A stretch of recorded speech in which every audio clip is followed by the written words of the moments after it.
What is up everyone, this is Imran উইকফি। So আজকে আমরা তিনটি বিষয় নিয়ে আলোচনা করবো যে কিভাবে আপনার নিজেকে হ্যাপি রাখবেন বা ভালো রাখবেন। So number one, always positive চিন্তা ভাবনা করবেন আপনার নিজেকে ভালো রাখার জন্য। পজিটিভ চিন্তা ভাবনা আপনার মানসিকভাবে আপনাকে অনেক ভালো রাখবে। নাম্বার টু, মানুষকে সহযোগিতা করার চেষ্টা করবেন। আপনার আশেপাশে থাকা প্রত্যেকটা মানুষকে আপনার স্থান থেকে সহযোগিতা করার চেষ্টা করবেন। নাম্বার থ্রি, আপনাকে ট্রাভেল করতে হবে।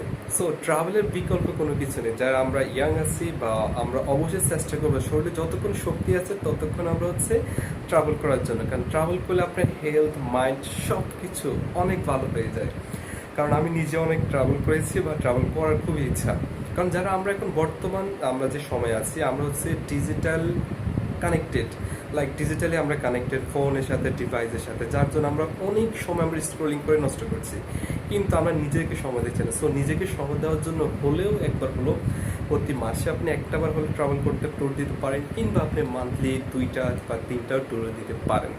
সো ট্যুর দিবেন, ট্যুর দিলে দেখবেন আপনার মাইন্ড অলওয়েজ অনেক ফ্রেশ থাকবে, যা আপনার কাজের এনার্জিকে দ্বিগুণ বাড়িয়ে দেবে। সো গাইস, এই ছোট্ট 3টি টিপস আপনি ফলো করুন। অলওয়েজ পজিটিভ চিন্তা ভাবনা করবেন, মানুষকে সহযোগিতা করার চেষ্টা করবেন, অ্যান্ড নিজেকে ভালো রাখার জন্য ট্রাভেল করবেন। তাহলে নিজেকে এই 3টি ওয়েতে আশা করা যায় নিজেকে ভালো রাখতে পারবেন। সো আপনার মতামতটি জানিয়ে যাবেন যে নিজেকে কি ভালো রাখার জন্য একটি পরামর্শ আপনার পক্ষ থেকে কমেন্টে জানিয়ে যাবেন। Thanks for watching in this video. দেখা হচ্ছে নেক্সট কোন একটি ভিডিওতে। আজকের মতো এই পর্যন্তই। আল্লাহ হাফেজ।